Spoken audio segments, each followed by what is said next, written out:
बिस्मिल्लाहिर्रहमानिर्रहीम। अस्सलाम वालेकुम नाज़रीन, आप 49 न्यूज़ का स्पेशल न्यूज़ व्लॉग देख रहे हैं। मैं हूं बाबर अली बिशारत। ज़िला कसूर समेत पाकिस्तान की अहम खबरें आपके सामने पेश करते हैं। नाज़रीन, कल की 1 मई की जो पाकिस्तान तहरीक इंसाफ की जो रैली थी उसको इलेक्शन कमीशन ने रोक दिया है और इलेक्शन कमीशन ने पाबंदी लगा दी है रैली के ऊपर। उन्होंने कहा है कि भी यौम मजदूरा के ऊपर जो है कोई भी सियासी जमात जो है वो रैली नहीं निकाल सकती। लिहाजा पीटीआई की जो कल की 1 मई की रैली थी जो लाहौर और पेशावर और इस्लामाबाद के अंदर निकाली जानी थी उसके ऊपर इलेक्शन कमीशन ने पाबंदी लगा दी है। इस पाबंदी के ऊपर पीटीआई ने जो है सख्त अपना रद्दअमल का इजहार किया और उन्होंने कहा है कि पाकिस्तान के अंदर चूँकि इलेक्शन का माहौल है और सुप्रीम कोर्ट जो है वो इलेक्शन के लिए तारीख मुकर्रर कर चुकी है और तमाम पंजाब और केपी के लोग जो है वो इलेक्शन के अंदर हैं, तो वहाँ पे रैली निकालने से मना करना जो है ये एक गैर सियासी और गैर आनी अमल है। और पाकिस्तान तहरीक इंसाफ जो है वो कल हर सूरत जो है लाहौर, पेशावर और इस्लामाबाद के अंदर रैली निकालेगी। इसके ऊपर मौक़िफ़ देते हुए एक वीडियो पैगाम के अंदर जो पाकिस्तान तहरीक इंसाफ के सीनियर रहनुमा फवाद चौधरी ने बात करते हुए कहा है कि पाकिस्तान के अंदर जो है हर सियासी जमात को चाहिए कि वो मज़दूरों के हक़ के लिए खड़े हों। हम भी 1 मई जो शिकागो के मज़दूरों के याद में मनाया जाता है और उसके मकसद जो है पूरी दुनिया के अंदर मज़दूरों के हकूक़ के लिए आवाज़ बुलंद करना है। पाकिस्तान तहरीक इंसाफ भी बतौर सियासी जमात जो है वो मज़दूरों के हकूक़ की आवाज़ हमेशा बुलंद करती रही हो और आइंदा भी बुलंद करती रहेगी। और हमने इलेक्शन कमीशन को दरख्वास्त की है इस बारे में कि वो कल की जो उन्होंने रैली के ऊपर पाबंदी लगाई है उस पाबंदी को फौरी तौर पर ख़त्म किया जाए ताकि पाकिस्तान तहरीक इंसाफ जो है मज़दूरों के हकूक़ के लिए आवाज़ को बुलंद कर सके।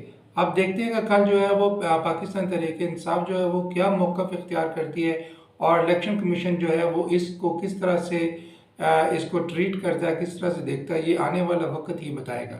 जी नाज़रीन, इसके साथ साथ आपको बताते चलें कि ज़िला कसूर के अंदर जो है वो पूरे पंजाब की तरह जो है वो बच्चों की में फांसी टीकों का जो है मुहिम है वो जो 24 अप्रैल से लेकर 30 अप्रैल तक चल रही थी वो कोटरादा किशन के अंदर भी जो है पूरे ज़िला कसूर के अंदर वो मनाई जा रही है। इस मुहिम का मकसद जो है वो बच्चों को 12 मोहलिक बीमारियों से बचाने के लिए फांसी टीके लगाना है और इसके लिए मुख्तलिफ टीमें जो है वो घर घर जाकर भी बच्चों को फांसी टीके लगा रही हैं। और इसके साथ साथ जो तमाम तहसील हेडकोार्टर्स और तमाम जो DHQs हैं और VHUs RHC जितने भी सेंटर्स हैं वहाँ पर अब बच्चों को फांसी टीका जल्द लगाए जा रहे हैं। तमाम लोगों को चाहिए कि वो अपने कम उम्र बच्चे जो है जो 5 साल से कम उम्र बच्चे हैं उनको जो है फांसी टीका जल्द लाजमी लगवाएं ताकि उनके बच्चे जो है वो मोहलिक बीमारियों से बच सके।